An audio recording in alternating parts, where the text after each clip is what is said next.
kenn du leen chanter kenn mënu leen a chanter te inshallah rabbi ils passeront jamais di leen chanter te defe naa loolu déglu nga ci le président son excellence le président de la république mësul chanter te kenn du ko chanter il a été très clair et le jubal jubbanti ça demande un prix bi xam nga lan la grand ci gàttal mu gën a yomb le chemin le plus sûr c'est la droiture grand jubal le chemin le plus sûr c'est la droiture ma may la beneen gis nga ñii nga xam ne mënuñoo gis Diomaye bëgguñoo gis Sonko bëgguñoo gis gouvernement bi dama leen di dénk mbir rek ñu noppalu ci yàlla moo ne allahumma malikul mulk tuutil mulka wa tanzil mulka min man tasha c'est Dieu qui donne le pouvoir c'est Dieu qui arrache le pouvoir ci gis li nga gis yow zahirement kon yàlla moom moo jox Macky Sall nguur moom moo ko bifit ci moom jox ko kii ñuy wax Diomaye Faye ñu ne la wala xawla wala xawata illa billah la puissance réside et n'existe qu'en Allah nulle part ailleurs kon ñi amuñu doole mais yàlla mi leen jox nguur moom moo jël ci ay moomeelam jox leen ñoom muy puissance mu ne entre la vie et la mort y a que l'usufruit de puissance pour un temps y a pas de puissance sunu borom ñoo dëggal ko ci alxuraan ne wala xawla wala xawata illa billah la puissance réside et n'existe qu'en Allah nulle part ailleurs waaw kon ñi fi toog bu leen yàlla joxee pouvoir bi ba pare jox leen tuuti ci puissance doole joo xamante am nañ yërmande ci nit ñi am nañu wax dëgg yàlla yërmande ci nit ñi pour xool ci seen nekkin yow nga ni yow non mënoo dégg loolu mënoo accepter loolu sooy def critique sax def sax critique objective nit ñi xam ne kii sax il est de bonne foi am na droit laajte lii mais ils sont dans des détails te ñii fi nekk sont pas des hommes de détail c'est des hommes d'état un homme d'état mooy état homme bi nga xamante ni day xool les intérêts vitaux de la nation sénégalaise booy wax ak ñoom nag xam lu ñu lay wax amuñ expérience ñoom avant 2012 du lañ fi ñëw def fi 12 ans 2012 lañ fi ñëw def fi 12 ans après ñoom avant boobu ban expérience lañ amoon ñoom vraiment et sur ce nous n'avons pas besoin de cette expérience expérience boo xam ne après yow 12 ans tu es l'un des pays les plus pauvres les plus endettés les plus corrompus on n'en a pas besoin de cette expérience on n'a pas besoin de ces hommes bu dee fekkee loolu mooy expérience politique loolu mooy homme d'état loolu mooy commis d'état on n'en a pas besoin de cette expérience ren tey jii jàpp nañ ni c'est une fierté d'appartenir à cette génération d'idées cette génération de rupture cette génération décomplexée Moussa merci beaucoup grand ba léegi nag boo yaa ngi réclamer caméra bi booy daal bëgg nañoo jàkkaarloo ak yow mais grand suñu pétrole bi kañ lañ koy jariñoo pétrole bi defe naa pour expliquer la nit ñi gën a comprendre terre à terre bu njëkk du dañu doon jënd ji pétrole bitim réew brut ay dollars baril 70 dollars des fois ñu ni baril bi yéeg na des fois ñu ni wàcc na buñ fi paree teg ko ci ay bateau dëgg loolu dëgg la noonu la waaw loolu coût ay milliards et des milliards la loolu vous êtes d'accord avec moi bien sûr ouais yàlla dimbali ba ñun ñu am pétrole pétrole bi ñu am c'est l'un des meilleurs pétroles du monde est-ce que xam nga loolu ah oui waaw parce que tey jii nous sommes à 28 degrés API entre 40 degrés API bi ñu defee yenn sondage yi ci yenn puits yi nous sommes à 28 degrés API et 48 degrés API xam nga loolu la 41 degrés API xam lan lay déterminer API boo ko déggee nag moom mooy échelle bi exprimer la densité du pétrole en degrés parce que limite inférieure pétrole conventionnel 15 degrés API la maanaam 1 ba 15% bu fekkee ni da nga am pétrole pétrole warul diis trop warul xormet lañ koy wax ah. waaw warul xormet dafa war a nekk ci digg bi. kon tey jii sa brut là généralement dafa war a am benn densité boo xam ne dafay nekk 800 kilos par mètre cube et 900 kilos par mètre cube.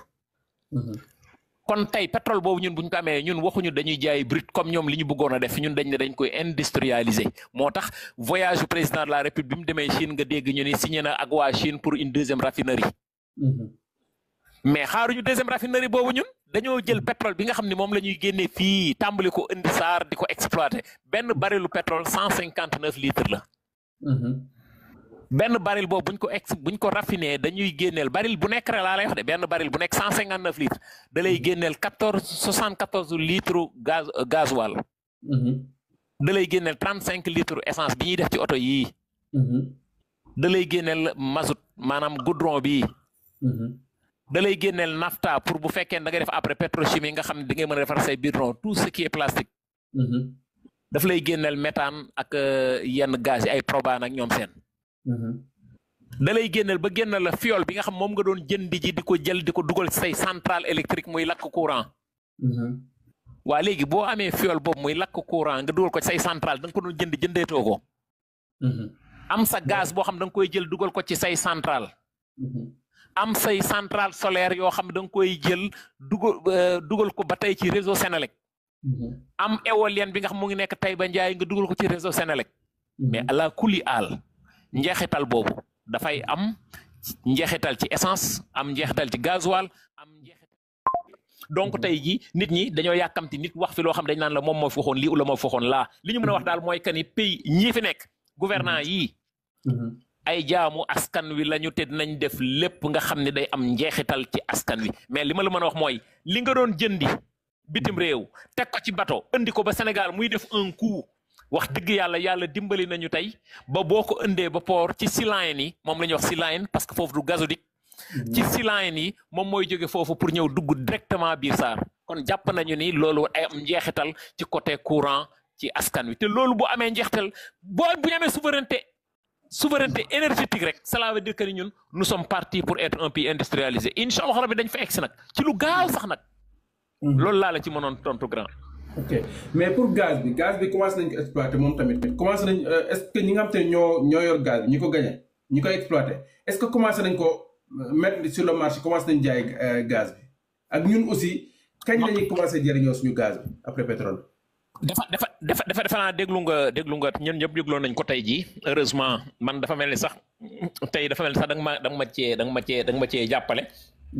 parce que sànq ci 13h30 ci la Birame Souleye ministre de l'énergie des mines du pétrole nekkoon RSI ñu bëri dégg nañ ko je pense bien que ni premier cargaison yi ñu war a dem pour jaay yi defe naa tàmbaleegu ñoo jaay defe naa premier cargaison yi demagul donc waxaguñu wax jaay mais ñun li ci sunu part ñun dañ ci amoon liñ ci amoon ñun mu ngi toll woon ci 35 MFCF. 35 MFCF c'est l'équivalence benn centrale buy lakk courant bu 250 mégawatts. Ousmane Sonko bi mu demee Mauritanie waxtaan nañu ak ñoom parce que foofu exploitation l'actionnaire majoritaire c'est BP ki ci topp mooy Cosmos li ci des ñun nag Mauritanie ñoo ko bokk kon jàpp nañ ne tey jii négocier na ba nga xamante am nañ ci 150 MFCF c'est presque 1000 je ne sais pas 1200 mégawatts 1200 mégawatts boo ko yokkee ci 1970 xaw ma 71 de la production de la Sénélec cela veut dire que ni loolu njeexital bu am solo lay nekk. moo tax gaz boobu bu ñëwee dugg si nee naa la gaz boobu bu ñëwee dugg si ci tribune à gaz yi. sunu industrialisation au niveau de la SAR nga xam ne dafay génn fiole boobu nga jël ko dugal ko ci centrale yi ba tey nga am ngelaw li. am solaire bi mais forcément Moussa loolu day am njeexital ci li nga xamante moom mooy mbiru courant. loolu nag bu fekkee ni yow tey am nga souveraineté énergétique boobu moom da ngay boo dégg souveraineté énergétique cela veut dire que ni boobaa moom mën nañoo tàmbalee jaay sax waa bitim réew bu ñu neexee. maanaam su ma nee bitim réew je parle de la sous-région. tey jii jàpp nañ ni barrage bi nga xam dafa nekk suñu digganteeg Guinée muy barrage de Samba Ngalu bul fàtte ni ñun ñoo ci ëppale parce que 120 mégawatts lay génne Sénégal 48 yi moom moo ko moom après ñaari Guinée yi jël ainsi de suite cela veut dire que ni barrage boobu barrage hydroélectrique la barrage boobu dina irriguer 40 000 hectares de terre ci ndox est-ce que xam nga ni barrage boobu ñaata réserve ndoxam ñaata mètre cube la 3 milliards de mètres cubes 3 milliards de mètres cubes moom la ñuy def ci barrage boobu comme réserve même moment boobu yow Maroc mu ngi 10 projets yoo xamante ne boo cumulé ci la ñuy doog a am 3 milliards de mètres cubes kon cela veut dire que ni c'est un gros projet boobu dina lay génneel courant 48 mégawatts da nga koy am foofu ba pare mu irriguer la ci ndox 40 000 hectares de terre ci biir Sénégal cela veut dire que ñun dañoo gëm ni ñun li ñu war a dunde yëpp dañ koo bay ci suñu réew mi grand dem nañoo dem ba expertiser sax ñun blé fan la war a sax fii tey jii dem nañu ba expertiser ko ba 8 variétés blé mën na sax ci réewu Sénégal muy 4 tendre ak 4 dur mais on l'a jamais mis en exercice tey jii jàpp nañ ni il est temps jot na pour vraiment lépp loo xamante ni industrialisation la muy ci pétrole bi di gaz bi enfin mu jariñ sénégalais loolu rek moom solo moo tax sànq ma ni la gaz am na solo courant pétrole am na solo mais l'industrialisation et la pétrochimie dëggantaan moom moo tax ñuy wax tey jii njeexital boobu tey jii loolu laa la mën a tontu foofu tamit Moussa. d'accord mais grand ñun pour le sénégalais xam boobu ak léegi ci lu jëm ci affaire phosphate doon nañ ci waxtaan man ak yow benn jour. da nga expliquer ñun li ñu am ci phosphate nga xamante ni moo tax Maroc àgg ci niveau bi mu àgg te ñun Maroc ñun ñoo ko ëpp phosphate te phosphate boobu la ñuy defaree engrais industrialisation boobu noonu pour lu jëm ci phosphate bi pour ñu mën a defaral suñu bopp engrais fan ngeen ci toll. mais fi ñu ci toll kay mooy xam nga ni ñu koy waxee le chef du gouvernement.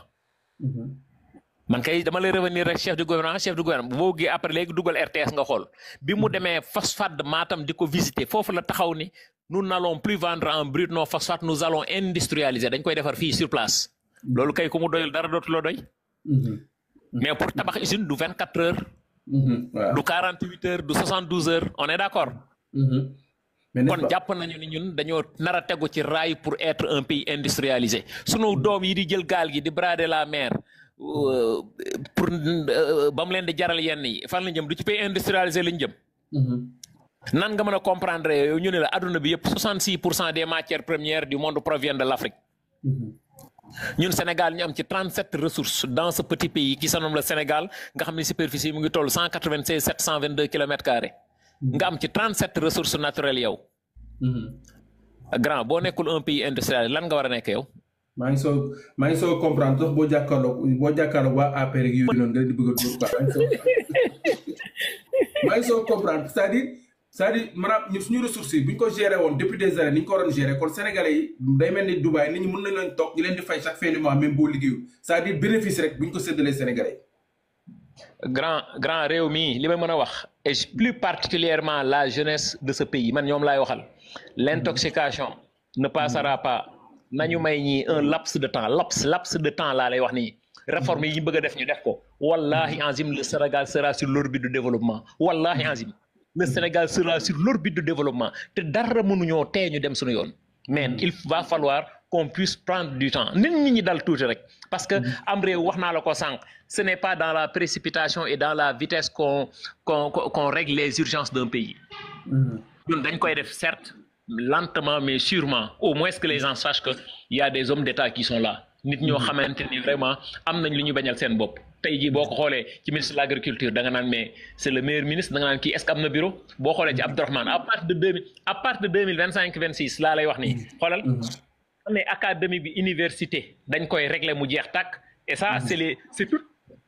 c'est toute l'université ah du moom mooy ñi nga xam ni côté social bi syndicat yi jàngalekat ñëpp ñoo toogandoo def ñaata 72 heures je ne sais pas def ci waxtaan ci nas nocceendoo ci tey jii ñëpp jàpp nañ ne tey jii ak année académique boobu bu nekkee en règle tey jii Sénégal dina ci gagner 40 milliards de francs CFA par année je dis bien 40 milliards. cela veut dire que ñun dañoo yàgg a trébucher quoi dañoo yàgg a trébucher te loolu warul nee naa la sànq c'est la première fois dans l'histoire politique du Sénégal jël 12 inventeurs. et je parle 12 inventeurs laa la wax la ñu jël yóbbu leen fële nga xamante ne moom mooy salon international de Genève te ñoo ñëpp 12 inventeurs yi ñu yóbbu yëpp dañoo am ay brevet de l'organisation mondiale de la propriété intellectuelle 12 inventeurs sénégalais c'est la première fois foofu nga xam ne vitrine la tey jii Sénégal te délégation bi ministre de l'enseignement supérieur moo koy diriger Abdourahmane Diouf ànd ak 12 inventeurs sénégalais yooyu dem jongante ak yeneen nations yi nga xam ñoom ñoo fay daje mais qui dit mieux mon cher. grand balaa ñoo dugg ci ICS bi xam naa foofu ñëw gars yi nag vraiment sonal nañu nee nañ nga taal caméra non maa ngi koy jéem a taal mais